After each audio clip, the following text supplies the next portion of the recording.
आज हम कांता भारती जी द्वारा लिखित उपन्यास रेत की मछली का भाग 5 पढ़ेंगे। शोभन में एक उन्माद उभर आया था। उसकी आंखों में एक विचित्र नशा चढ़ा हुआ था और ऐसा लग रहा था जैसे उनमें भी कोई पशु झांक रहा हो। मीनल के पोर पोर को उन्मुक्त की तरह चूमते हुए उन्होंने मेरी बांह खींची। प्रतिरोध की एक झंझनाहट मेरी सिराओं में भर आई। वह सोन मछली, वह मीनल कौन थी शोभन की? उस रक्त कमल ने पिछले ही वर्ष इन्हें राखी बांधी थी। मेरे प्रतिवाद को बीच में काटते हुए शोभन ने बहुत धीमे स्वर में कहा, एकात्म हो जाने दो कुंतल, आओ हम सब एकात्म हो जाएं। मैं, मीनल, तुम, हम सब में उस शक को बह जाने दो, सुखी हो जाने दो। उनकी आंखों का पशु बाहर आ गया था। अपने आप को समेटकर वे मीनल के ऊपर आए। मीनल की उंगलियां मेरी बाह में कस कर चुभ गई और उसने एक गहरी सिसकी ली। मीनल जैसे एक उफान भरा हुआ समुद्र बन गई थी और बार बार ऊंची लहरें उठ रही थी। शोभन ने उसके वक्ष को मसलते हुए सहसा जोर से उसे खींच लिया। मीनल के कंठ से एक दबी हुई चीख निकली। वे दोनों पसीने से नहा गए थे। थोड़ी देर ज्यों के त्यों हाफने के बाद मीनल को जैसे अचानक होश आ गया। वह छटपटा कर अपने आप को ढकने के लिए चादर खोजने लगी, लेकिन उस चादर से अब क्या छुप सकता था? सत्य इतना बड़ा था जिसे दुनिया की कोई भी चादर नहीं छुपा सकती थी। उस दिन शाम तक दर्द बहुत बढ़ गया। मैं बेचैन हो उठी। बार बार होंठ दांतों से दबाकर पेट में उठते हुए सूल को वश में करने की कोशिश करने लगी। मन कर रहा था कि चाहे जो कुछ हो जाए, अब इस दर्द को शोभन के साथ बांटने नहीं जाऊंगी। यह संयोग ही है कि पूजा समाप्त करने के बाद शोभन की माँ जाने क्या खोजते हुए मेरे कमरे में आई। मुझे देखकर चकित रह गई। हड़बड़ा कर बोली, अरे मुझे पहले क्यों नहीं बताया कुंतो? अरे शोभन, शोभन। शोभन को आवाज देती हुई तेजी से आंगन की ओर भागी। क्षण भर में उन्होंने पूरे घर में शोर मचा डाला। शोभन और मीनल किसी तरह जल्दी जल्दी नीचे आए। माँ उन्हें देखते ही जैसे बरस पड़ी। अरे तू कैसा पति है शोभन? तुझे इतना भी नहीं पता कि बहू की हालत क्या है? जल्दी कर, बहू को अस्पताल ले चल। अभी? शोभन अवाक रह गया। अरे तो और फिर कब? पागल हो गया है? माँ उनके ऊपर चिल्लाई। अस्पताल से मुझे आमतौर पर नफरत थी। अस्पताल की गंध से मुझे चक्कर आने लगते थे। फिर भी मैंने अपने मन को पक्का किया। घर से बाहर आते जाते जाने क्यों उस जंगली लतर पर दृष्टि चली ही गई। लतर अब बहुत बुरी तरह से फैल चुकी थी। जाने क्यों पहली बार मेरे मन में आया कि अब कोई उपाय नहीं है। कितना भी चाहूं यह लतर तो बढ़ेगी और इतनी बढ़ेगी कि समूची बगिया को निगल जाएगी। अस्पताल पहुंचते पहुंचते मेरी हालत और बिगड़ गई। डॉक्टर ने परीक्षा की ओर चिंतित हो आई। उस समय डॉक्टर ने शोभन को और माँ को अलग ले जाकर कहा कि मैं सुन नहीं पाई थी। यह बाद में नहीं मालूम हुआ कि बच्चे की हृदय गति बहुत अधिक धीमी हो गई थी। मेरा शरीर भी नीला पड़ता जा रहा था। डॉक्टर ने कहा कि बड़ा ऑपरेशन किए बिना जान को खतरा है। उपाय कुछ भी नहीं था। हल्के से कहीं अंदर की ओर से एक मृत्यु भय उभरा। ऑपरेशन बहुत जरूरी है। ऑपरेशन बहुत गंभीर है। उसके बिना क्या होगा अगर ऑपरेशन स्वयं सफल ना हुआ तो? मृत्यु भय मेरी आंखों के आगे अंधेरे पर्दे की तरह झिलमिला गया। एक क्षण वह अंधेरा पर्दा फुलबगिया की जंगली लतर का गुच्छा बन गया था। फिर अगले ही क्षण मृत्यु भय। क्या वह जंगली लतर अंततः जीत गई? क्या उस जंगली लतर ने मेरी फुलबगिया का संघर्ष इस तरह व्यवस्था के साथ कहीं समाप्त कर दिया? मन में एक छटपटाहट उभर आई। लगा कि अब चुप रहना सुरक्षित नहीं, और मैंने देखा शोभन का चेहरा। आंखों के सामने खिंची हुई मृत्यु चादर से जो कुछ दिखाई दिया उसको लेकर कोई अनुमान लगाया नहीं जा सकता था। शोभन का चेहरा गंभीर था, लेकिन उस गंभीरता की व्याख्या करने लायक चेतना नहीं थी। एक बार मैंने देखा कि उसी तरह गंभीर झुके हुए वे किसी फॉर्म पर दस्तखत कर रहे हैं। मृत्यु भय की दस्तखत फिर उभर आई। शोभन ने फॉर्म पर दस्तखत करने से इनकार क्यों नहीं किया? उसके मन में क्या है? फुलबगिया को उस जंगली लतर से शोभन का कोई समझौता तो नहीं है? एक गोपनीय रहस्य समझौता कि वह लतर जब जग फैलेगी शोभन अपने मन का समर्थन उसे देंगे। एक क्षण के लिए मुझे यह भी लगा कि शोभन की जगह उस जंगली लतर की कोई विषैली डाल ही वही खड़ी आ गई है, जो मेरे भाग्य का विधान लिख देना चाहती है। ऑपरेशन थिएटर में क्लोरोफॉर्म दिए जाने से पहले एक बार फिर मेरे मन ने विद्रोह किया। उस फॉर्म पर शोभन ने हस्ताक्षर कर दिए थे, जिस पर लिखा था कि ऑपरेशन के दौरान यदि रोगी की मृत्यु हो जाए तो मैं इसके लिए किसी को दोष नहीं दूंगा। फुलबगिया की विषैली लतर ने संभवतः चाहा भी होगा कि मेरी मृत्यु हो ही जाए। उस विषैली लतर ने ही हस्ताक्षर किए होंगे। मैं चाहती थी नहीं, लेकिन फिर भी मूक छटपटाहट के वह क्षण कब समाप्त हुए और क्लोरोफॉर्म ने मेरी चेतना पर कब असर किया मैं नहीं जानती। गहरे लगातार चेतनाहीन के कुएं में गिरते जाने का अनुमान समाप्त हो गया। संभवतः मैं सहसा ही होश में नहीं आई, बल्कि होश में आने में काफी पहले मेरा अंतर्मन जाग गया था। मुझे इस बात का बोध नहीं, लेकिन बाद में किसी ने मुझे बताया था कि होश में आने से पहले मैंने चित्कार किया था, छोड़ दो मुझे, छोड़ दो, मेरे पति को छीन लिया, मेरे बच्चे को मत छीनना। पानी पानी। बर्फ के भीगे कपड़े से मेरा माथा, आंखें और होंठ बार बार पोंछ दिए जाते। बार बार पानी मांगते, पर मार्फिया और दूसरे इंजेक्शन बराबर दिन रात 3 घंटे पर लगाए जाते। सारा तन बेंध दिया गया। सेलाइन वाटर की बोतल एक के बाद दूसरी बाह में लगी रहती। तीसरे दिन मेरी हालत कुछ सुधर गई। मैं आसपास के परिवेश को समझने लायक स्थिति में हुई, लेकिन तब एक कष्ट ने मुझे आ घेरा। शोभन ने बताया कि बेबी की हालत अच्छी नहीं है, शायद उसके पेट में विषैला पानी चला गया है।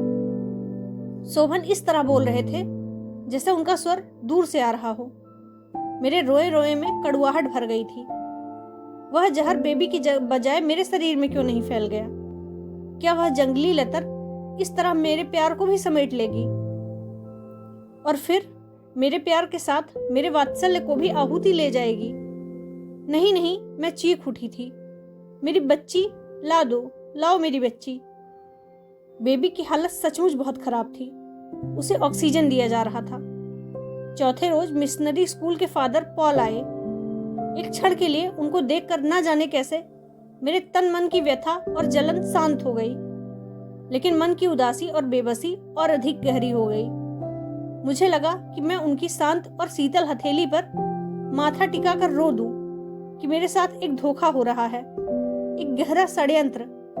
शोभन फादर पॉल के पास नितांत शिष्टता के साथ इस तरह खड़े थे जैसे गुनाहों की एक बहुत बड़ी बस्ती में कोई एकमात्र देवता खड़ा हो। फादर पॉल कुछ भी नहीं जानते थे, उन्हें कुछ भी नहीं पता था। मुझे सांत्वना देने के बाद वे शोभन को सांत्वना देने लगे और शोभन का चेहरा इस तरह कृत्रिम करुणा से भर गया था जैसे वे सचमुच ही बहुत दुखी हूं। यद्यपि यह सब कुछ झूठ था। मैं चीख कर कहना चाहती थी कि यह सरासर झूठ है। शोभन अंदर दुखी नहीं बल्कि सुखी हैं, और अगर मैं और मेरी बच्ची ना बचे तो वे बहुत खुश हो जाएंगे।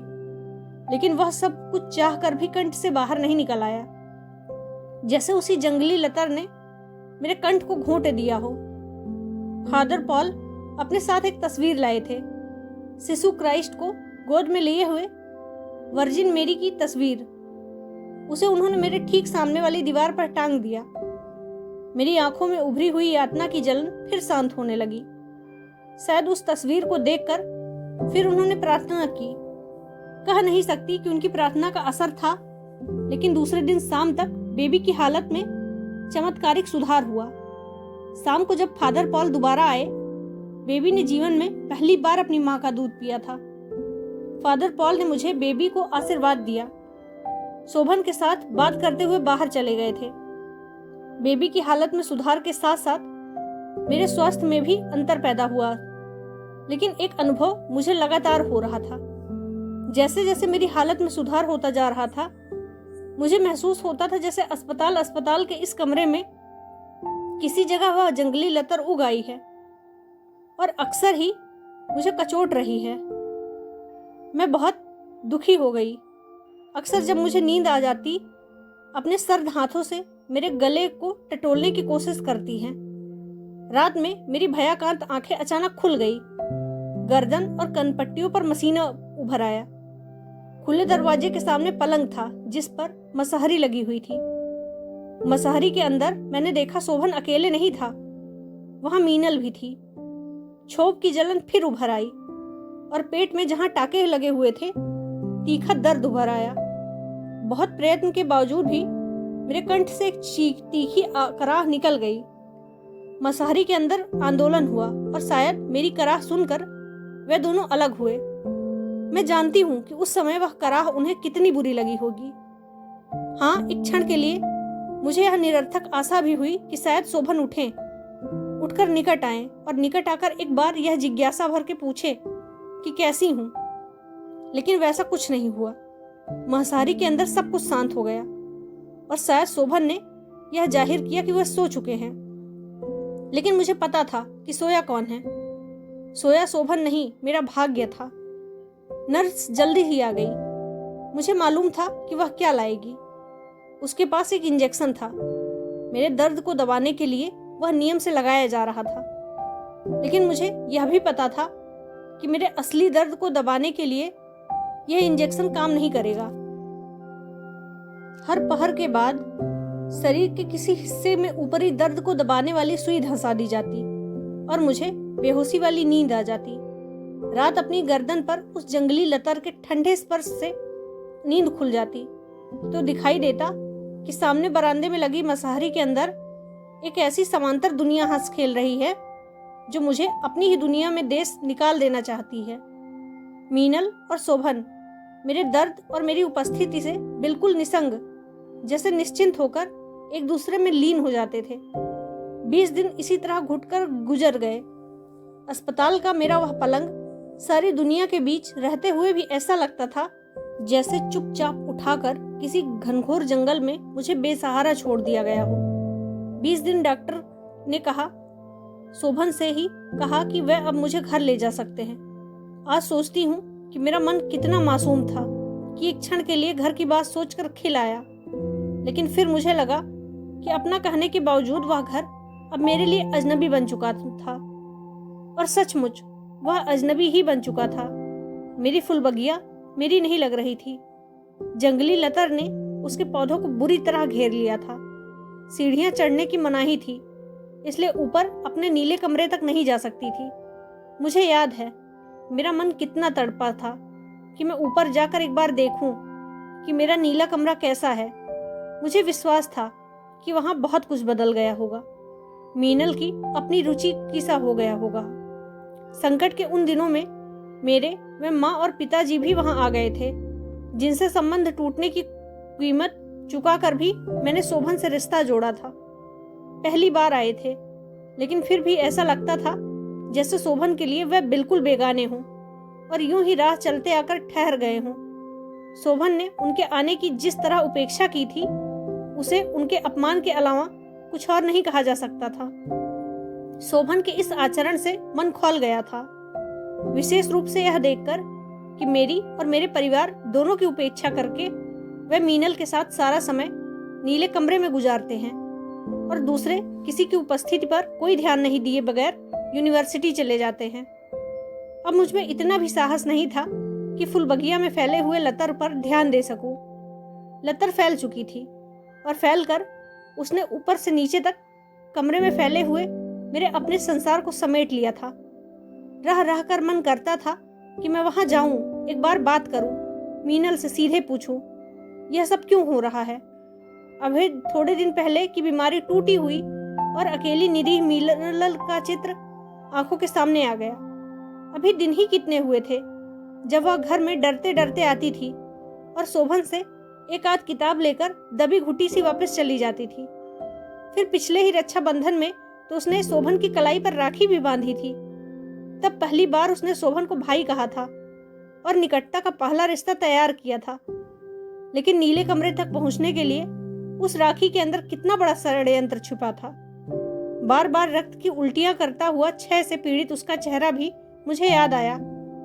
और फिर याद आया कि कैसे उस भयंकर रोग का खतरा झेल कर भी मैंने मीनल की सेवा की थी, सिर्फ इसलिए कि उससे शोभन का कोमल दिखने वाला मन जुड़ा था, और इसलिए कि अपनी उस बहन को शोभन एक रक्त कमल मानते थे। मुझे नहीं पता था कि रक्त कमल का वह एक मुखौटा था, और उस मुखौटे के पीछे जंगली लतर की भयानकता छुपी हुई थी। मुझे सीढ़ियां चढ़ना मना था।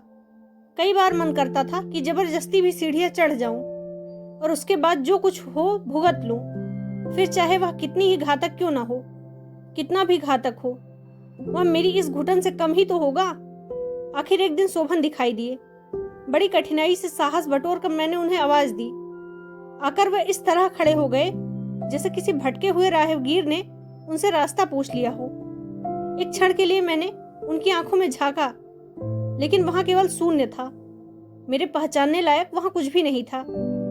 जैसी खाली आंखों से उन्होंने मेरी ओर देखा, उससे मैं स्वयं डर गई। शोभन जल्दबाजी करते हुए बोले, क्या बात है भाई, जल्दी बोलो, मुझे देर हो रही थे।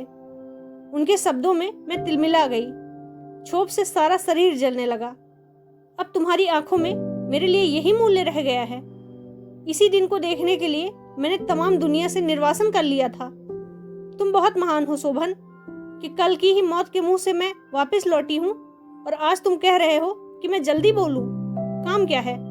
मीनल से भी बोले हो कभी ऐसे? अब मुझे याद नहीं है, लेकिन बहुत कुछ उस दिन मैंने कह डाला था। पहले तो सकपकाए हुए सुनते रहे, लेकिन फिर उनके चेहरे पर एक क्रूरता और कठोरता उभर आई। तेजी से घूरकर बाहर जाते हुए बोले, बिस्तर पर लेटे लेटे तुम्हारा दिमाग खराब हो गया है, उसका कोई इलाज नहीं है। उन्हें इस तरह दरवाजे से बाहर जाते हुए मैंने देखा और विवश होकर रो पड़ी। मुझे लगा कि अब इसी तरह घुटकर रोने के अलावा कोई दूसरा उपाय नहीं है। मैं रोई और लगातार रोती रही। मुझे मालूम था कि मुझे सांत्वना देने के लिए अब वे वापस नहीं आएंगे, वापस वे आएंगे भी नहीं। उस दिन मैं नहाई थी, केवल वह नहाना ही था यह नहीं कह सकती। सच तो यह था, नहाना वास्तव में एक तरह की हिंसा थी, या मैं कह सकती हूँ कि वह स्नान किसी सीमा तक प्रतिहिंसा भी था। जो कुछ हो रहा था उसका उत्तर कुछ तो देना ही था। हाँ, वह उत्तर केवल एक तात्कालिक प्रतिक्रिया था और कुछ नहीं। यह मैं आज कह सकती हूँ कि जो कुछ घटा था और घट रहा था, उसे अब भले ही मैं शब्दों में कह लूं, लेकिन उस समय उस सब के लिए शब्द नहीं, केवल अनुभूति की गहनता ही थी। वे घटनाएं कुछ इस तरह घटती थी जैसे लंबे तपते हुए रेगिस्तान में लड़खड़ाते हुए आगे बढ़ने के प्रयत्न में लगातार जलती हुई रेत के तमाचे लगाते जा रहे थे। चेहरा लहूलुहान हो रहा था। ऐसा महसूस होता था डायरी का वह पन्ना जब से कई बरस बाद लिखा हुआ, तब की उसकी यातना का एकमात्र साक्षी था। या कुछ नहीं हुआ था इस बीच में। क्रोध, जिद, खीज और कुंठा के कितने ही कांटे उगे। कितनी ही बार मेरे और शोभन के बीच ऐसा लगता जैसे एक रेगिस्तान उगाया हो, और फिर वह रेगिस्तान अनचाहे ही बढ़ता गया। मेरी चाहत और शोभन की बाहों के बीच का रेगिस्तान एक दिन इतना बढ़ गया था कि एक सिरे से दूसरे सिरे तक दृष्टि से उसे लांघना ही संभव नहीं आया। घटनाओं के थपेड़े से चेहरे पर जलन पैदा हुई। उसी का बदला लेने के लिए डॉक्टर की हिदायत के बावजूद मैं बाथरूम गई और जी भर नहाया। उसी रात मुझे तेज बुखार हो आया। मन में उस बुखार से एक हल्का सा भय भी पैदा हुआ, लेकिन फिर मैंने सोचा ठीक है, अगर कुछ गड़बड़ भी होनी है तो उसे हो जाना चाहिए। शोभन की माँ ने रात में शायद मुझे कराहते सुना। बुखार बहुत तेज था। लगभग चीख कर उन्होंने कहा, तुझे नहाने को किसने कहा था? बच्ची का तो कुछ ख्याल करती। माँ स्वयं बीमार थी, फिर भी वह भागकर थर्मामीटर ले आई और फिर उसके बाद भागकर ही बैठक की ओर शोभन को बताने गई। काफी देर से शोभन बैठक में अपने मित्र से बातें करने में व्यस्त थे। कानों में लगातार आती उनकी आवाज से बेचैनी हो रही थी। माँ की आवाज सुनकर शायद वे थोड़े अस्थिर हुए, फिर अपने आप को संभाल कर बोले, ठीक है, इसमें परेशानी की क्या बात है? ऐसे समय में थोड़ा बहुत बुखार आ ही जाता है। और फिर माँ, तुम्हारी भी तो तबीयत खराब है, लेटती क्यों नहीं हो? माँ कुछ समझी, कुछ नहीं समझी। हताश हो वापस लौट आई। मैंने सुना तो जी में आया कि मुंह में लगे थर्मामीटर को कांच को चुभा लूं और फिर इस यातना का अंत हो जाए। वे फिर बातों में व्यस्त हो गए। बाहर आए हुए मेहमानों में शायद वर्मा जी भी थे, क्योंकि उनकी हंसी सुनाई दी। वे कम हंसते हैं और कम बोलते हैं, और मैंने अक्सर महसूस किया है कि अक्सर जब वो हंसते हैं तो शोभन बेचैन हो उठते हैं। मैंने बहुत बार महसूस किया है। शोभन कभी कभी यह महसूस करते हैं कि जिन वर्मा जी को उन्होंने बलात् अपने से छोटा बना दिया, उन्हीं वर्मा जी की एक हल्की सी हंसी उनका सर्वांग छोटा कर जाती है। शोभन का अपराध भाव तिलमिलाने लगता है। शोभन अच्छी तरह जानते हैं कि किस तरह से उसने बड़े वर्मा जी स्वेच्छा से सिर्फ इसलिए उनसे छोटे हो गए हैं कि वह शोभन की महत्वाकांक्षा को चुनौती देकर अपने को नीचा नहीं गिराना चाहते। वर्मा जी ने शिकायत का भी एक शब्द भी नहीं कहा था। शिकायत करना उनके रक्त में था ही नहीं। जो कुछ था उसे वह सहज स्वीकार कर लेते थे। उन दिनों की मुझे याद है जब वर्मा जी ने शोभन से कहा था कि किस तरह की साहित्यिक मूल्यों के पुनरांकन के लिए वे एक ऐसी पुरस्कार पत्रिका निकालना चाहते हैं जिसमें लेख, कविताएं, रिपोर्टाज, एक ऐसी पुस्तक पत्रिका निकालना चाहते हैं, लघु उपन्यास भी हो, कहानियां आदि सभी कुछ हो, और जो लेखक का संग्रह प्रतिनिधित्व करता हो। शोभन के चेहरे पर हमेशा जैसी एक कुटिल मुस्कुराहट आई थी। वह पुस्तककार पत्रिका कसौटी निकली थी। वर्मा जी ने रात रात जुटकर संपादित किया हुआ वह ग्रंथ शोभन को दिया था, और शोभन ने उसे प्रेस पहुंचा दिया था। हाँ, जब मुख पृष्ठ छपा तो मैंने भी देखा था। उस पर बड़े बड़े अक्षर में संपादक के रूप में नाम था शोभन का, और वर्मा जी का नाम नीचे इस तरह छपा गया था कि वे मात्र सहायक रहे हों। वर्मा जी ने व्यंग भी नहीं किया और यातना भी नहीं की, केवल एक निर्वेद भाव से हंसकर कहा था, शोभन, तुम शायद इससे भी ज्यादा बड़े हो। संपादकत्व तुम्हारे लिए छोटा है। अपने आप को इतना छोटा क्यों करते हो? शोभन बेहद पिटे हुए जैसे अपनी झेप मिटाने के लिए नाक पर से पसीने की बूंद पोंछते हुए मुस्कुराए थे। वर्मा जी की हंसी के साथ साथ मेरी कल्पना में उभर आया कि फिर शोभन अपनी नाक पर आया हुआ पसीना पोंछ रहे थे। बुखार की तपन बहुत तेज थी, इसलिए मैं कब सो गई मुझे पता ही नहीं चला। पूरा 1 सप्ताह लगा मुझे उस बुखार से मुक्त होने में। बुखार के उन दिनों में कहाँ क्या होता रहा, इसका मुझे कुछ होश नहीं था। मैं थोड़ा थोड़ा यह भी सोचने लगी थी कि शायद इस बुखार से मुझे मेरी मुक्ति का रास्ता मिले, लेकिन मुक्ति का रास्ता बुखार से नहीं निकला। बुखार धीरे धीरे उतर गया। हाँ, यह जरूर हुआ कि शोभन अब थोड़े तटस्थ हो चले थे। तटस्थ शायद इसलिए भी हुए हों कि हो सकता है मित्रों के साथ कोई नई साहित्यिक योजना बनने लगी हो। सामान्यतः शोभन साहित्यिक मित्रों से दूर ही रहते थे। हाँ, उन्हें निकट बुलाया जाता था जब शोभन को अपनी महत्वाकांक्षा की कोई नई सीढ़ी चढ़नी होती थी। उस नई सीढ़ी का खाका उनके मन में तैयार हो गया था, इसलिए साहित्यिक मित्र दोबारा जुड़ने लगे थे। उन साहित्यिक मित्रों के कारण ही शायद मीनल कांड भी धुंधला पड़ने लग गया था, और इस बीच मीनल की छुट्टियां भी समाप्त हो गई थी। शरीर का घाव भर गया, लेकिन मन का घाव भरा नहीं। मीनल चली गई थी, इसलिए मैं बार बार सोचती कि शायद अब शोभन का मन उधर से कुछ लौटे। शायद शोभन ही इस बात का प्रयत्न करें कि घाव भर जाए और दूरियां समाप्त हो जाए, लेकिन वैसा कुछ भी नहीं हुआ। शोभन ने अपने आप को किसी और दुनिया में खींच लिया था। मीनल को पत्र लिखने के बाद थोड़ा बहुत समय जो मिलता उनके पास, उसे वे अपनी महत्वाकांक्षा के लिए प्रयुक्त करते थे। लगभग रोज ही मीटिंग होती, कोई बिल्कुल नई योजना तैयार की जा रही थी। कभी कभी बैठक से आती आवाजों में सुनती और उदासीनता हो जाती। पहले कभी ऐसी बैठकें होती तो शोभन की आवाज आती थी, कुंतल, लेकिन अब वह आवाज नहीं आती थी। अब मेरी वहां आवश्यकता भी नहीं थी। एक आध बार कभी वर्मा जी ने या किसी और ने मुझे याद भी किया हो तो शोभन ने उन्हें कहकर व्यस्त कर दिया था कि वे व्यस्त हैं। मुझे ऐसा लगता था जैसे उन दिनों उन्हें उन सभाओं में मेरे होने के कारण जो कुछ मिलता था उसकी पूर्ति हो गई थी। शोभन योजना बना रहे थे कि कलकत्ते में एक बड़ा सम्मेलन किया जाए जिसमें मानव मूल्यों और साहित्यकार के राजनीतिक दायित्वों पर बहस हो। उस सम्मेलन में बहस का आधार वह समूचा नवलेखन हो जिसे कसौटी में संकलित किया गया है। शोभन जानते थे कि यह काम भी अकेले उनके बस का नहीं है। बड़ी सावधानी से ऊपर उठने के लिए वे एक एक सीढ़ी तैयार कर रहे थे। बहस चूंकि सैद्धांतिक स्तर पर होनी चाहिए थी, इसलिए शोभन जानते थे वर्मा जी के बिना काम ही नहीं चलेगा। रूमानी भावुकता के आधार पर सैद्धांतिक बहस शोभन के बस की बात नहीं थी। शोभन इस बात की योजना बना रहे थे कि विषय प्रस्तावना तो मालूम बात है, बहस का जवाब देना ज्यादा बड़ी बात है। इसलिए बहस का जवाब देने की जिम्मेदारी वर्मा जी संभालेंगे। मैं बारीकी से ध्यान देती आ रही थी कि सम्मेलन का आयोजन कौन करेगा और विषय प्रस्ताव कौन करेगा। इसे शोभन ने स्पष्ट नहीं किया था।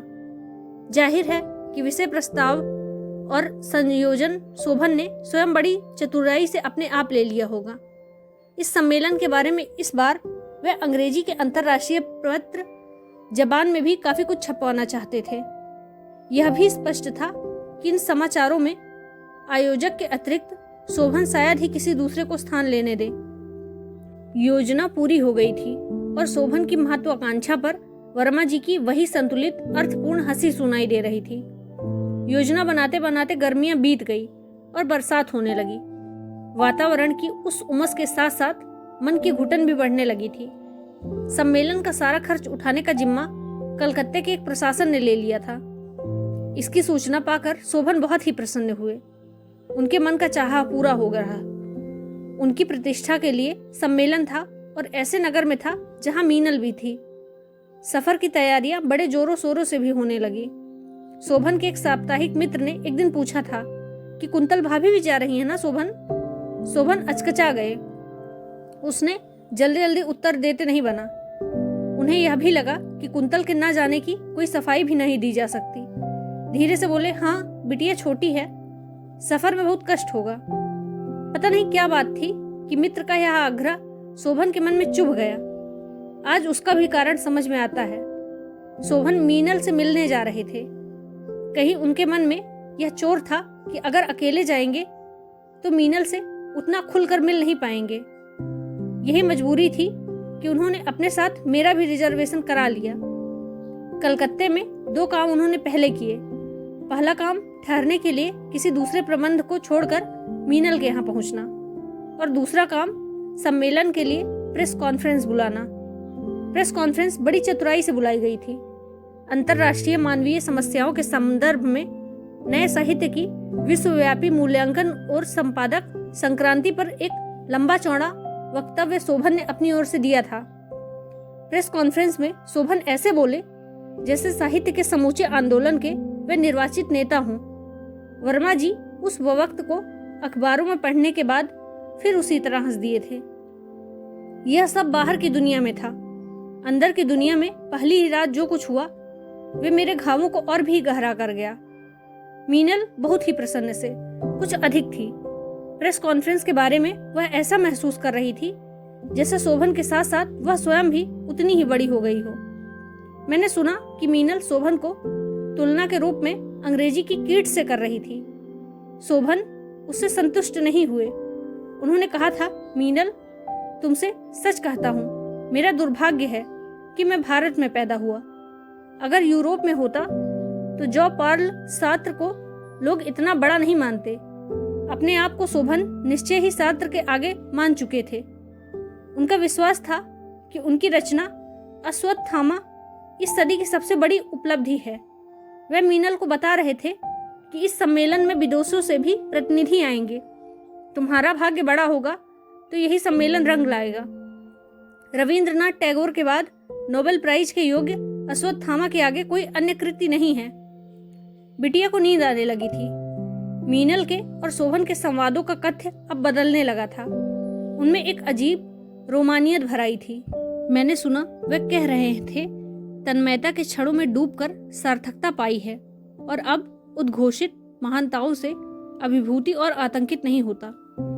संवादी की ओर से ध्यान हटाकर मैं फिर तोरू को सुलाने में लग गई थी। अर्ध निमीलित नेत्रों से मीनल को देखते हुए शोभन ने उसके बालों की एक लट अपनी उंगलियों में लपेट ली थी। भावाविष्ट अपने आप में डूबे हुए शोभन के रहस्यमय शब्द सुनाई दिए थे। तो भी मैं क्या करूं मीनल, मैं तो वही हूं, तुम्हारा बावरा मित्र, जिसे सदा उतना ही ज्ञान मिला जितना तुमने मुझे दिया। जितनी समझ तुमसे पाई है मीनल, उतनी बटोर कर भी कितना कुछ है जिसका कोई भी अर्थ है मेरी समझ नहीं आता है। जाने क्यों उन शब्दों को सुनकर मैं बेचैन हो उठी। इस तरह की बेचैनी जैसे उस समय होती है जब कोई किसी को छोड़ने के लिए स्टेशन गया हो और उसे गाड़ी पर चढ़ते देख रहा हो। दरअसल उन शब्दों में कुछ ऐसा प्रभाव था जो धीरे धीरे मुझे अपने ही परिवेश में कटते जाने की अनुभूति दे रहा था। शोभन तन्मय होकर कह रहे थे, मेरे लिए सब अर्थहीन है। यदि तुम्हारे कांपते अधरों से रक्त में मुझे ऐसी तिलमिलाहट महसूस हुई जैसे उसे कोई खींच कर निकाल रहा हो। तोरू को बिस्तर पर सुलाते सुलाते मैंने आंखों की कोर से देखा शोभन मीनल पर झुक आए हैं। उनके शब्द अब आत्मीय होकर धीमे पड़ गए हैं और उनकी उंगलियां धीरे धीरे मीनल के कपड़ों को खेलने में लग गई हैं। बहुत धीरे धीरे बोले जाते शब्दों मेरे चारों तरफ रहस्यमय छायाओं की तरह रेंग रहे थे। मैंने देखा और देखकर सहम गई। मीनल का आंचल हट गया था और उसके वक्ष अनावृत हो गए थे। उसका चेहरा आरक्त हो गया था। मेरी ओर देखकर मीनल ने यंत्रवत अपने वक्ष से खेलते शोभन के हाथों को हटाने की कोशिश की। शोभन ने हाथ हटाया नहीं। मेरी ओर उन्होंने भी देखा।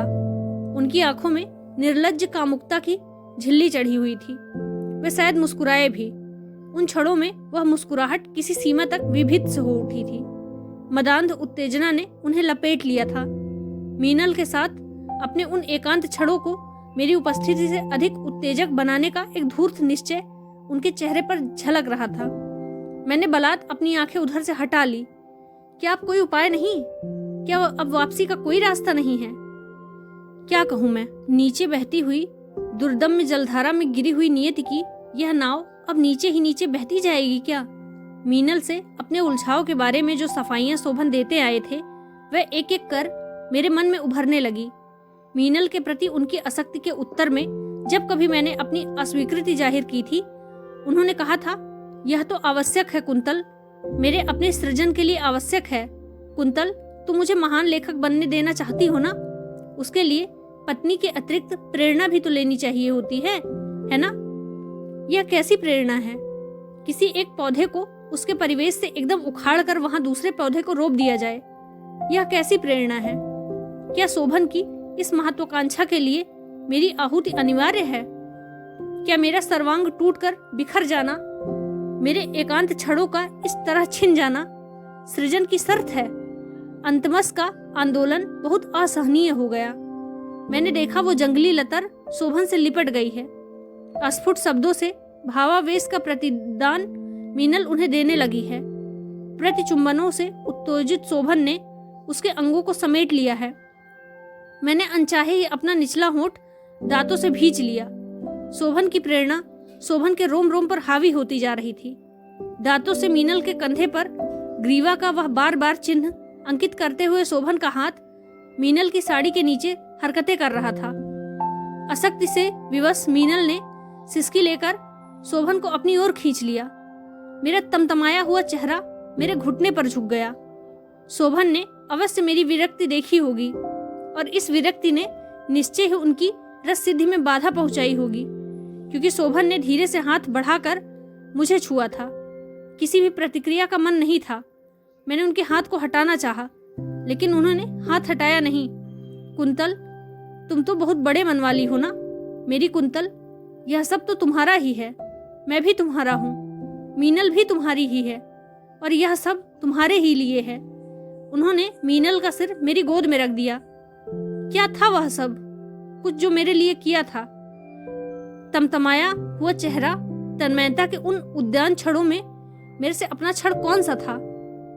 आज तो मैं बहुत अच्छी तरह पहचानने की स्थिति में हूँ, लेकिन उन क्षणों में भी मैंने सब कुछ पहचान लिया था। अपना ही परिवेश सहसा किसी तरह छटक कर अपने से दूर चला गया था और दूर जाकर किसी तरह किसी दूसरे की गोद में गिर जाता है। इसे देखा था और महसूस भी किया था। उसी तरह मेरी गोद में उसका सिर रखा हुआ था। मेरे घुटनों के पास जांघों पर आज भी एक खुजली जैसी होती है। जहां यह अनुभूति होती है वही उस दिन मीनल का सिर था, जैसे जो लगातार गर्म उच्छ्वासों लेते हुए शोभन के साथ साथ हिल रहा था। अनावृत शोभन और मीनल का यह सहवास बहुत देर में समाप्त हुआ।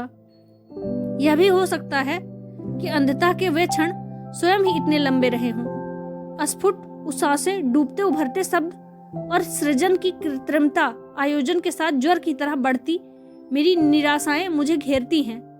लहरें नियंत्रित होती जा रही हैं, मेरा वश नहीं है उन पर। लहरों ने मेरी व्यवस्था को उछालकर तट की बालू पर छोड़ दिया है। बाह उठा उठा कर मैं कुछ कहना चाहती हूँ, पर सुनता कोई नहीं है, कोई नहीं सुनता। मेरी यातना, अपनी महत्वाकांक्षा और लिप्सा के सघन क्षणों का सप्ताह बिताकर शोभन लौटे, तब सबसे पहले उन्होंने अपने साहित्यिक मित्रों को आमंत्रित किया। लौटी तो मैं भी थी, लेकिन शोभन के साथ लौटी थी या नहीं कह सकती। ऐसा लग रहा था जैसे किसी धागे से खींचकर बलात् कोई कलकत्ता से ले गया और उसी तरह बेजान खिलौने की तरह खींचकर वापस भी ले आया। फुलबगिया में जंगली लतर एक सप्ताह में ही बढ़ बढ़कर फैल रही थी। अब अपनी व्यवस्था से लड़ने के अलावा और कोई उपाय नहीं था। लतर बढ़ रही थी और मेरा भविष्य छोटा होता जा रहा था। कलकत्ते से लौटने के बाद शोभन ने फिर साप्ताहिक मित्रों से संपर्क बना लिया। यह संपर्क उन्हें बनाना ही था। मुझे विश्वास है कि इसके पीछे भी शोभन का निहित उद्देश्य था। सम्मेलन में जिन लोगों को आमंत्रित नहीं किया गया था वह नाराज थे। शोभन अब उनके सामने सफाई यह देना चाहते थे कि जो कुछ हुआ वह संयोजकों की नासमझी से हुआ। उन्होंने तो इन तमाम लोगों को नाम दिए थे, लेकिन आयोजक शायद इन नामों से परिचित नहीं थे। यह कहकर शोभन जहां अपना बड़प्पन दिखा रहे थे, वहां यह भी साबित करना चाहते थे कि बाकी लोग शोभन से कितने छोटे हैं। तभी तो संयोजक उसके नाम याद नहीं रख पाए। शोभन ने उन्हें बताया कि वास्तव में तो सम्मेलन के बाद अब भी असली समारोह शुरू होना है। शोभन उसे लड़ाई की संज्ञा दे रहे थे। उन्होंने कहा था कि अब साहित्यकार को एक व्यापारिक लड़ाई लड़नी होगी। असली काम तो यह लड़ाई ही है। शोभन में साधारण चतुराई नहीं थी। अपने से पराजित लोगों को फिर अपने साथ ला खड़ा कर लिया, ये कला उन्हें आती थी। अंतर्राष्ट्रीय स्तर पर आसन्न युद्ध का संकट और मानव की यातना से संघर्ष का लंबा चौड़ा ब्यौरा शोभन ने दिया। उनका कहना था कि इस आसन्न संकट के बीच मानव को अपने खोए हुए मूल्य और मर्यादाओं की खोज करनी होगी। शोभन ने एक कलाकार मित्र सहसा बीच में ही बोल पड़े, लेकिन बंधु, इस पर तो पहले से ही काफी कुछ काम हो चुका है, और फिर वर्मा जी ने इस विषय पर पूरी पुस्तक ही लिखने की सोच ली है। संवाद सुनते सुनते मैं अपने आप में मुस्कुराई। पुस्तक अब वर्मा जी क्या लिखेंगे? वर्मा जी ने जो कुछ सोच समझकर अपने को स्पष्ट करने के लिए शोभन से कहा सुना था, शोभन का दिमाग इस मामले में तो काफी तेज है। वर्मा जी से बहस होती रही। उसे शोभन लगातार से लेखबद्ध करते रहे थे। पांडुलिपि अब टाइप भी हो चुकी थी, सिर्फ प्रकाशन की कसर थी। और अब मानव मूल्यों पर जिस बहस का आयोजन वे यहाँ बड़े पैमाने पर करना चाहते थे, वह तो वास्तव में उनकी इस किताब का उद्घाटन समारोह भर होने वाला था। ऐसे मामलों में शोभन कितने कुशल हैं। सम्मेलन के लिए कलकत्ते जाते समय ट्रेन पर उनके साथ सम्मेलन की अध्यक्षता करने के लिए बुलाए गए डॉक्टर भुवन भी थे। भुवन जी से शोभन ने पूछा था कि वे किस समस्या को उठाना चाहेंगे। भुवन ने तभी अपने विचारों की रूपरेखा उन्हें बताई। वे सम्मेलन के दौरान सन्नाटे में आ गए होंगे जब उन्होंने सुना होगा कि विषय प्रवर्तन करते हुए शोभन ने उन्हीं की रूपरेखा को विस्तार देकर प्रस्तुत कर दिया था। इस बृहत्तर सम्मेलन की तैयारियां शुरू होते होते दशहरे की छुट्टियां हो गई। शोभन खिल उठे कि मीनल फिर आ पहुंची। फुलबगिया में जंगली लतर और भी अधिक बढ़ गई थी। मन में उसके प्रति अटूट घृणा और प्रतिहिंसा होने के बावजूद अब उसे काटने का सामर्थ्य मुझ में नहीं बचा था। या यह कहूं कि जब उसे काटने का समय था तब मैं निरुपाय बैठी रही थी। अब उसे बढ़ने देने के अतिरिक्त कोई और उपाय भी था क्या? मीनल से उनके वही लंबे लंबे कभी खत्म न होने वाले संवाद शुरू हो गए। मैंने सुना वह बड़े हर्ष से मीनल को बता रहे थे कि भारत पब्लिशर्स के निदेशक श्री रतनलाल जी का पत्र आया है। रतनलाल चाहते हैं कि वह उनके बड़े साप्ताहिक के बारे में अंतिम रूप से शोभन अपना फैसला दे दें। कलकत्ते के सम्मेलन के दौरान रतनलाल ने शोभन से कहा था कि वह उन्हें अपने साप्ताहिक का संपादन बनाना चाहते हैं। शोभन समाचार से गदगद हो उठे थे। वह साधारण खिलाड़ी नहीं थे, इसलिए उन्होंने जाहिर यह किया था कि इस आमंत्रण को स्वीकार करने में उन्हें असुविधा हो रही है और इलाहाबाद जाकर अपने मित्रों से सलाह मशवरा करने के बाद ही वे अंतिम रूप से निर्णय देंगे। नाम के लिए अपनी विरक्ति जाहिर करने के बाद शोभन ने अपने मित्रों से इस तरह बात की चर्चा की थी कि मित्रों को यह भी दिखाना चाहते थे कि उन्हें कितना बड़ा महत्व मिल रहा है। वर्मा जी ने बहुत धीरे से मुस्कुरा कर कहा था, शोभन, तुम्हें याद है पिछले बरस हम लोगों ने सम्मेलन किया था। तुमने उसमें कहा था कि साहित्य और साहित्यकार के लिए राजाश्रय खतरनाक है। यह बताओ शोभन, तुम्हें दिया जाने वाला यह संपादक क्या एक धनी व्यक्ति का आश्रय नहीं होगा? वर्मा जी ने जो कुछ कहा था या जो कुछ नहीं कहा था वह शोभन के चित्रकार कवि मित्र ने ठहाकेदार हंसी के साथ कह डाला। राजाश्रय छोड़कर सेठाश्रय चुनोगे? शोभन ने वह वार्तालाप इससे आगे चलने ही नहीं दिया था। अपने मित्रों से जो अवमानना मिली थी उसे शोभन मीनल से छुपा गए, बल्कि उन्होंने कहा कि उनके साहित्यिक मित्र उनसे इसलिए रुष्ट हैं कि ख्याति की दौड़ में वे पीछे रह गए हैं। मीनल ने उनके इस आत्मसंतोष को समर्थन दिया। शोभन बहुत खुश हुए थे कि उनकी महत्वाकांक्षा को अयाचित बल मिल रहा है। शोभन से कटी हुई मैं अब इतनी तिक्त होती जा रही थी कि उस दुनिया में झांकने की मेरी इच्छा भी नहीं होती थी। मैंने अपने आप को जब निर्वासित कर लेने का ही निश्चय कर लिया था, शोभन के साहित्यकार मित्रों से मेरे निर्वासन का यह रहस्य छिपा हुआ नहीं था।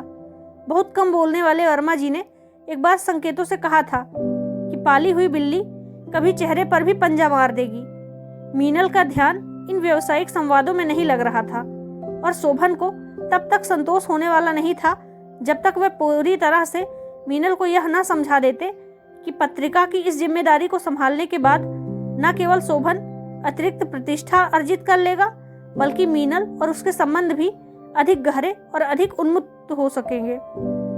शोभन को जिसकी बहुत प्रतीक्षा थी वह पत्र रतनलाल की ओर से उसके पास आ गया। रतनलाल ने लिखा था, वह सपरिवार नैनीताल जा रहे हैं। अच्छा होगा कि शोभन वहां आ जाए। पत्रिका के बारे में बात करने में भी आसानी होगी। शोभन पत्र पाकर उछल पड़े थे। उत्साह में वह ये भूल गए थे कि मैं भी उस समय वहां थी। मुझे देखकर उन्होंने अपने आप को संभाल लिया। बात बदलते हुए बोले, कितना अच्छा होगा अब हम लोग बहुत दिनों के बाद हमारा सोचा हुआ संभव हो जाएगा। कब बुलाया है? मीनल ने पूछा। कब? शोभन ने रतनलाल का पत्र मीनल की ओर आगे बढ़ाते हुए कहा, बस जितनी जल्दी हम लोग चल सके। वे लोग तो नैनीताल पहुंच भी चुके होंगे। मैं तो अभी चल सकती हूँ, मीनल ने उत्साह से कहा। शोभन ने अब मेरी ओर देखा। मेरी उपस्थिति मात्र से शोभन अव्यवस्थित हो रहे थे। अनमने स्वर में मुझसे बोले, अभी इतनी जल्दी कैसे जा सकते हैं? कुंतल को काफी तैयारी करनी पड़ेगी। नहीं, मैं नहीं जाना चाहती, आप दोनों जाइए, मैंने उपेक्षा से कहा। शोभन माने नहीं, मान सकते भी नहीं थे, बल्कि उनके लिए उस समय मेरा साथ न जाना घातक ही हो सकता था। शोभन मीनल को ले ही जाना चाहते थे। मीनल और उनके लिए यह सुअवसर पके फलों की तरह जैसे ऊपर से आ टपका था। नैनीताल की पृष्ठभूमि से अधिक उपयुक्त उनके स्नेह संबंध के लिए और क्या जगह हो सकती थी। लेकिन मीनल को अकेले ले जाने लायक साहस उनमें नहीं था। रतनलाल का भी परिवार यहाँ था।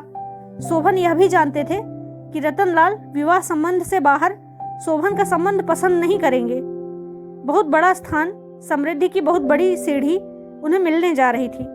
उस सीढ़ी के लिए वे कोई खतरा भी कीमत पर चुकाना नहीं चाहते थे, इसलिए वे तैयार नहीं थे।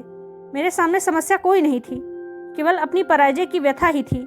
उनके आग्रह का सामना करने के लिए मेरे पास सीधे कोई तर्क नहीं था। मेरा ध्यान तोरू की ओर गया। मैंने थोड़ी रिक्तता के साथ कहा, नैनीताल में काफी सर्दी पड़ेगी, तोरू के पास तो गर्म कपड़े तक नहीं हैं। तो क्या हुआ, वहीं नैनीताल चलकर ले लेंगे, शोभन ने कहा। थोड़ी सी ऊन खरीद लेना, उससे तोरू के लिए स्वेटर बुन लेना, मीनल ने कहा। तब तक उसे साल उड़ा लेना। मेरा मन जल उठा, क्षोभ से गला रुंध आया। यह कैसी नियति है, सब कुछ मेरा है, फिर भी मैं अपनी एकमात्र बच्ची तोरू के लिए प्राप्त नहीं कर सकती। शोभन प्रसंग की कटुता को समझ गए, इसलिए उन्होंने तुरंत बात बदल दी। और कोई समय होता तो शोभन का रुख बिल्कुल ही दूसरा होता। इस समय तो वह किसी भी कीमत पर स्थिति संभालने को आमाद थे। सारी बात भूलकर उन्होंने अतिरिक्त आत्मीयता दिखाते हुए मुझसे कहा कि तुम्हें तो चलना ही होगा। मैंने मन में सोचा था कि यात्रा में बीच मन बदल जाएगा, नई जगह पहुंचूंगी तो नया वातावरण अवसाद को अपने में समेट लेगा, लेकिन ऐसा कुछ नहीं हुआ। रास्ते भर मेरा अवसाद और अधिक बढ़ गया। मुझे याद आ रहा था जब शादी के बाद पहली बार शोभन मुझे इस रास्ते से नैनीताल लाए थे। तब से इतने वर्षों में पहली बार उस कुंतल और आज इस कुंतल में एक जैसा कुछ भी नहीं बचा था। शोभन मीनल से सटे हुए खिड़की से बाहर देख रहे थे और तरह तरह की बातें कर रहे थे कि देखने वाला उन्हें ही पति पत्नी समझता। पता नहीं यात्रियों ने ध्यान दिया था कि नहीं, मैं उनके सामने किसी आया से अधिक शायद कुछ और नहीं लग रही थी। बीच बीच में मन का दर्द उभरता तो तोरू को सीने से भींच लेती। रास्ते भर एक बार भी शोभन ने मेरी ओर चेहरा घुमाकर मेरी इच्छा नहीं जानी। स्टेशन पर खासी सर्दी थी। डिब्बे के अंदर का मौसम उतना सर्द नहीं लग रहा था। बाहर निकलते ही मैंने देखा तोरू की नन्ही नन्ही उंगलियां सर्दी के कारण नीली हो आई हैं। मन कचोट उठा। शोभन ने एक बार भी इस बात का ध्यान नहीं दिया कि तोरू को सर्दी लग रही होगी। स्टेशन से बाहर निकलकर हम लोग टैक्सी में बैठे। मैंने सोचा अब शायद शोभन पहले बाजार की ओर चले और तोरू के लिए कुछ गर्म कपड़े खरीद लें, लेकिन शोभन ने टैक्सी वाले को सीधे नैनीताल चलने का आदेश दिया। मेरा मन चित्कार उठा, मुझसे रहा नहीं गया। हार कर मैंने कहा, जरा ठहरो। शोभन ने मेरी ओर प्रश्न सूचक दृष्टि से देखा। मैंने तिक्तता को दबाते हुए कहा, तोरू को इतनी सर्दी लग रही है, पहले कुछ गर्म कपड़े क्यों नहीं खरीद लेते? बात कहने के बाद क्षोभ और शर्म से मेरी कनपटियां जल उठी। कंठ में उभरती हुई रुलाई को बड़े यत्न से मैंने रोका। बेबी के लिए कपड़े खरीदे गए, लेकिन मैं समझ रही थी कि उसके पीछे शोभन की मजबूरी भले रही हो, उनका उत्साह नहीं था। कपड़े खरीदने के बाद हम नैनीताल के लिए रवाना हो गए। अब मुझे ऐसा लगने लगा था जैसे मैं पहले से भी अधिक अकेली हो गई हूँ। एकमात्र तोरू को छोड़कर टैक्सी की खिड़कियों से बाहर दिखते दृश्यों में मुझे सबसे ज्यादा अपनापन नजर आ रहा था। नैनीताल पहुंचते पहुंचते सूरज ढल चुका था और भीगी हुई सर्दी आसपास लौटने लगी थी। तोरू को सावधानी से गोद में समेटकर मैंने अपने दोनों पैर झील में लटका दिए। पानी बहुत ठंडा था, लेकिन मेरी जलती हुई अंतरात्मा को उससे शीतलता मिल रही थी। अभी अभी यहाँ शोभन भी थे।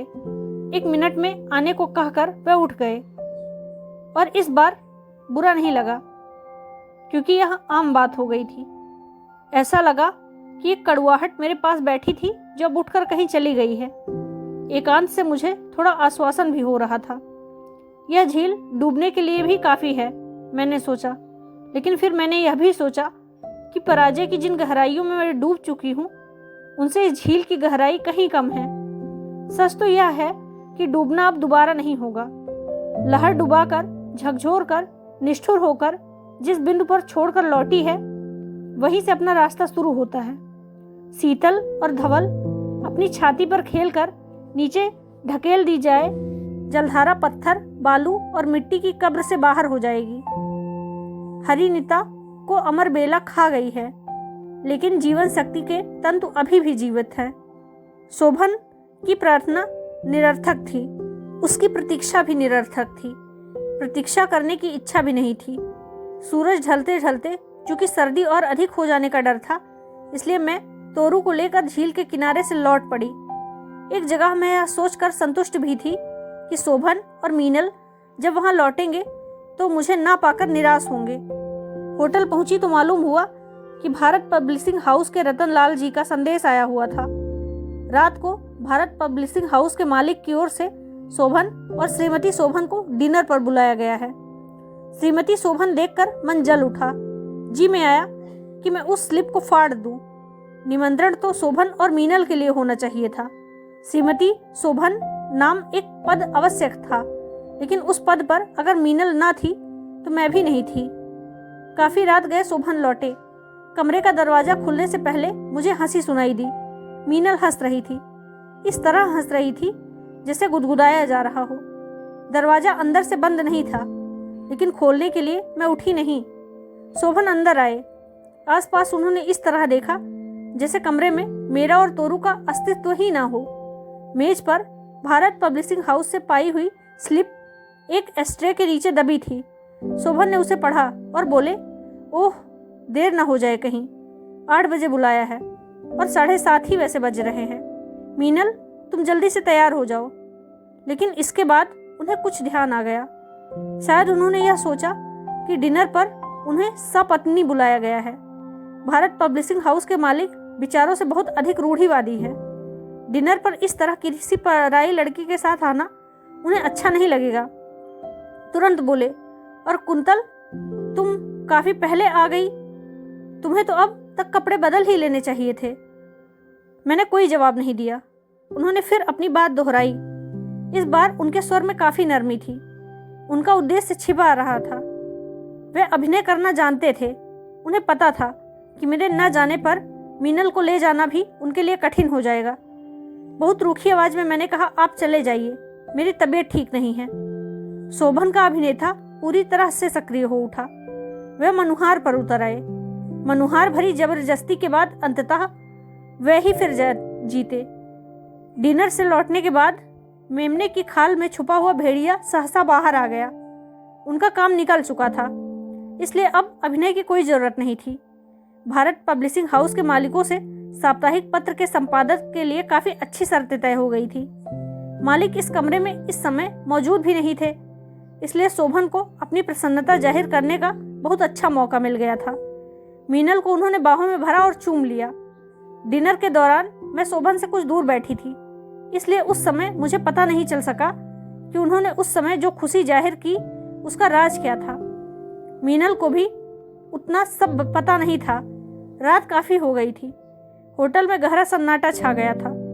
कमरे में 2 बड़े पलंग पड़े थे। दोनों एक दूसरे से काफी दूर थे। एक पलंग पर मैं थी तोरू के साथ, दूसरे पर शोभन मीनल के साथ। वे धीरे धीरे मीनल को बता रहे थे कि तय यह हुआ है कि शोभन यूनिवर्सिटी से 1 साल की छुट्टी लेकर बंबई जाएंगे और यह देखेंगे कि वे पत्र संभाल सकते हैं या नहीं। कुंतल और तोरू इलाहाबाद में माँ के साथ रहेंगी। आगे बहुत कुछ मैंने स्वयं ही जोड़ दिया। यानी मीनल के लिए यह आसान हो जाएगा कि वह जब चाहे बंबई में शोभन के साथ रहे, क्योंकि तब दोनों के बीच से कुंतल का व्यवधान भी दूर हो जाएगा। बातों का सिलसिला व्यवसाय से हटकर लिप्सा की गोलियों में उतर गया। मैंने दूसरी ओर करवट बदल ली। शोभन और मीनल के संवाद चुंबनों और सितकारों में उभर गए। मैं अपने दांत भींचकर तकिए में सिर गड़ाए लेटी रही। इस पर्वतांचल में एक बार पहले भी मैं शोभन के साथ आई थी, लेकिन तब यहाँ यह दूसरा पलंग नहीं था। तब मेरा प्यार भी किसी दूसरे पलंग पर नहीं था। कहाँ कहाँ भटकते रहे थे हम लोग। पूरा वह कितना महीना तेजी से किसी पानी की धार की तरह पर्वत से कूदकर नीचे तक दूर तय कर दिया गया था। लेकिन अब यहाँ मेरा संबंध एक ऐसा ग्लेशियर बन गया था जो इतने धीमे धीमे आगे बढ़ता था कि लगता था जैसे उसमें गति ही नहीं हो।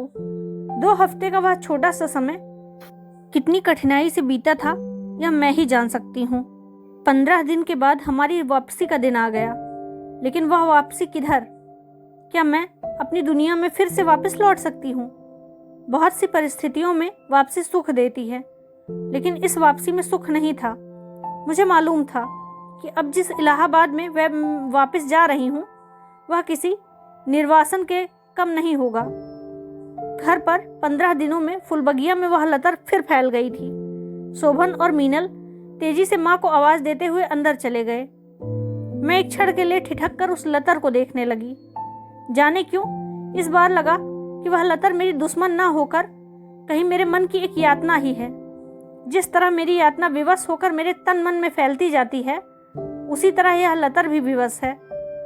बंबई जाने के शोभन के निश्चय पर माँ अवाक रह गई। कातर होकर बोली, बेटा, अब जीवन के थोड़े से ही दिन रह गए हैं। इसी गंगा के चरणों में जीती रही हूँ। यही थोड़े दिन बाद समा जाना है। अब मैं कहाँ जाऊँगी बेटा? अब तो कोई अपना घर भी नहीं है। उसे बेचा ना होता तो वहीं जाकर रह लेती। फिर कुछ सोचकर बोली, लेकिन बेटा, मैं तुम्हें नहीं रोकूंगी। बड़ी नौकरी है, तुम्हारा जीवन बन जाएगा। शोभन ने ऐसा जाहिर किया जैसे माँ के बिना बंबई में रहना बहुत मुश्किल है, लेकिन मैं जानती हूँ उनके मन में क्या था। वे जानते थे कि अगर माँ बंबई गई तो शोभन की योजना पूरी नहीं हो पाएगी। बड़ी कुशलता के साथ शोभन ने योजना बनाई थी। उतनी दूरी नई दुनिया में जाने के बाद शोभन के लिए मनमाना एकांत मिलना था। वे जानते थे कि वहाँ उनके और मीनल के बीच तीसरा कोई नहीं होगा। उन्हें यह भी पता था कि इलाहाबाद में तो मित्रों और परिचितों का एक लिहाज भी करना पड़ता है। वह लिहाज बम्बई में जरूरी नहीं होगा। मीनल कलकत्ते चली गई थी, लेकिन मुझे पता था कि जाने के पहले वह शोभन से बहुत कुछ तय भी कर गई थी। शायद शोभन ने यह समझा दिया था कि अब कुछ ही दिनों की बात है। उसके बाद साहित्यिक मित्रों के बीच हुई प्रतिक्रिया शोभन को अच्छी नहीं लगी, लेकिन अपनी धूर्त मुस्कुराहट से वे उसे दबाते रहे। स्पष्ट है कि उसमें उनका ही स्वार्थ था। अब तो एक और कॉन्फ्रेंस करनी पड़ेगी जिसका विषय होगा साहित्यकार और श्रेष्ठावर। पिटी हुई हंसी के अलावा शोभन के पास कोई उत्तर नहीं था। दुनिया में हुई अपनी इस पराजय को शोभन अपनी भावी योजनाओं के सपनों से ढक लेते थे। शोभन मुझसे आंखें चुरा रहे थे। इन दिनों लगातार आंखें चुरा रहे थे। कोशिश यह करते थे कि या तो मित्रों में ही बहुत रात बीत जाए या फिर लिखते हुए इतनी देर हो जाए कि मैं अनायास सो जाऊं। हर रात एक घुटन मन में उमड़ती थी। नैनीताल से लौट कर आने के बाद और मीनल के लौट जाने के बाद जो एकांत हुआ था, उसका कोई भी अस्तित्व मेरा नहीं था। मेरे और शोभन के संबंधों की धरती एक एक छोर उस जंगली लतर से ढक गई थी। वहां एक अंकुर भी नहीं उग सकता था। मेरे निर्वासन की प्रतिक्रिया पूरी हो चुकी थी। शोभन के पास अब अकेला कुछ भी था नहीं जिसे वह अपना कह सकती थी। कई दिन मैंने सोचा और इस बात की कोशिश भी की कि तोरू को जल्दी सुलाकर मैं शोभन से कुछ बातें करूं, लेकिन इसका अवसर ही नहीं हो पाया। या तो शोभन उसी वक्त कुछ लिखने और बहुत व्यस्त हो जाते, या सहसा वे याद दिलाने लगते थे, देखो तोरू अकेली सोई हुई है, पलटकर गिर न जाए। उनकी इच्छा को बहुत अच्छी तरह समझकर मन की चोट दबाए हुए आकर मैं अपने पलंग पर लेट जाती। चुपचाप उभरती हुई रुलाई गले में रोक कर जाने कितनी देर तक भीगी हुई आंखें तकिए पर दबाए हुए लेटी रहती और फिर सो जाती। शोभन का रिजर्वेशन हो चुका था। तैयारियां पूरी हो चुकी थी। अगले दिन उन्हें बंबई रवाना होना था। सिर्फ एक रात बीच में थी। सारे दिन मन अपने आप में मथता रहा। मैंने निर्णय किया था कि आज इस रात जैसा भी होगा कोशिश करूंगी कि इस द्वंद्व का फैसला हो ही जाए। अगर कुछ टूटना है तो वह अंतिम रूप से टूट जाए। अगर कुछ शेष बचा है तो उसे रेत के रेगिस्तान में पानी नहीं निकलता। तपती धूप में वह दूर दूर कभी कभी चमकता हुआ दिखाई देता है, लेकिन वह पानी नहीं होता। रेत में तड़पती हुई मछली के लिए वहाँ पानी नहीं, सिर्फ रेत होती है। शोभन पहले से ही सावधान थे। अपने निकट मेरी उपस्थिति का एहसास होते ही उन्होंने अपने आप को इस तरह व्यस्त कर लिया जैसे कोई बहुत जरूरी कागज खोज रहे हों। थोड़ी देर में ज्यों की त्यों खड़ी रही। मेरी उपस्थिति से उन्हें मानसिक कष्ट हो रहा था। उसी तरह कागजों को देखते हुए बोले, तुम सो क्यों नहीं जाती? ज्यादा जगने से तबीयत खराब हो सकती है।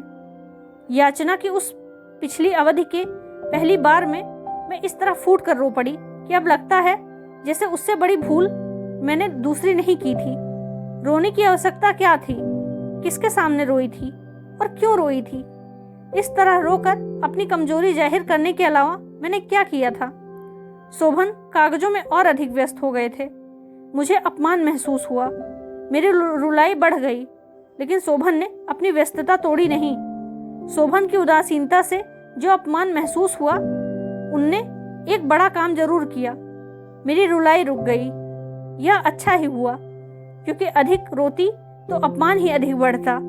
शोभन की उदासीनता में कोई अंतर नहीं पड़ा। मुझे पता चल गया था कि वह निर्वासन अब निश्चित हो चुका है। मैं तेजी से अपने पलंग पर लेटी। शोभन ने शायद अपनी निरर्थक खोज एक क्षण के लिए बंद कर दी। कमरे में पूरी तरह सन्नाटा छा गया। शोभन शायद उस सन्नाटे से ऊब गए होंगे, क्योंकि उनकी आवाज सुनाई दी, कुंतल, तुम तो बच्चों की तरह व्यवहार करती हो। बात तो कुछ समझती नहीं। जाना है और उसके लिए इतनी बड़ी तैयारी करनी है। कुछ बहुत कड़वी बातें मन में आई, लेकिन मैंने कहा नहीं। अब ऐसा रहा कि क्या था जिसे मैं समझती नहीं। सभी कुछ तो साफ हो गया था मेरी आंखों के सामने। मन कर रहा था मेरे शब्द कोई ऐसा हथियार बन जाए जिससे या तो मैं अपने आप को बेध लूं या लेकिन नहीं, उस समय भी प्रतिशोध की राह मेरे संस्कार आ खड़े हुए थे। विवशता और मानसिक थकावट के कारण न जाने किसी घटना या किसी इतिहास के निशान कभी कभी अपने आप मिट जाते हैं, लेकिन कभी कभी घटना के छूटे हुए निशान खुद बहुत धुंधले होते हैं। उन धुंधले निशानों को देखकर वह कहानी पढ़ पाना मुश्किल होता है। वैसे अब इन सब स्मृति चिन्हों की आवश्यकता भी नहीं है। ये पत्र, डायरी के पन्ने, चित्रों पर लिखे हुए नोट्स, इनमें से किसी का भी अर्थ अब कुछ नहीं रह गया है। ये तभी तक सार्थक थे जब तक इनकी कहानी जिलाए रखने की चाह बनी हुई थी। अब वह चाह मर चुकी है। कहानी को भी जीते रहने का अधिकार नहीं रह गया है। अदालत में मुकदमा चल रहा है। अदालत के मुकदमे से अब होगा क्या? जो कुछ टूटा है उस पर कानून की एक मुहर लग जाएगी, बस। वकील ने कहा था कि ये सारे कागज सहेज कर रखना। यदि मुकदमे में ये काम भी आए तो उससे क्या होगा? अब ये कागज सहे नहीं जाते। जब तक ये कागज रहेंगे तब तक मुझे जलाएंगे ही। नहीं, अब और अधिक जलने की इच्छा नहीं है। इन स्मृति चिन्हों को ही जला दूं, जलाकर हमेशा हमेशा के लिए समाप्त कर दूं। कमरे की छोटी सी अंगीठी के एक एक कर कागज मैंने जला देने शुरू कर दिए। पत्रों और डायरी के पन्नों का यह अर्थहीन क्रम लगातार जलता रहा है। उनमें शब्द भी और वाक्य भी, लेकिन उनके अलावा जो अर्थ है, जो इतिहास गाथा है, वह उन कागजों के बाहर उन चिन्हों से अलग है। काफी लंबी है। चिन्हों का यह सिलसिला जैसे अथाह बालू की गर्म दलदल में मुझे चुपचाप धंसती छोड़कर इधर ही कहीं गुजर गया हो। इतिहास गाथा का अगला अध्याय बहुत लापरवाह पैरों से, जैसे मेरी नियति से अस्मृत्य हो, इधर से गुजरता हुआ दूर क्षितिज में खो गया हो और कहीं कहीं उभर आए उसके पद चिन्ह अब धीरे धीरे मिट रहे हों।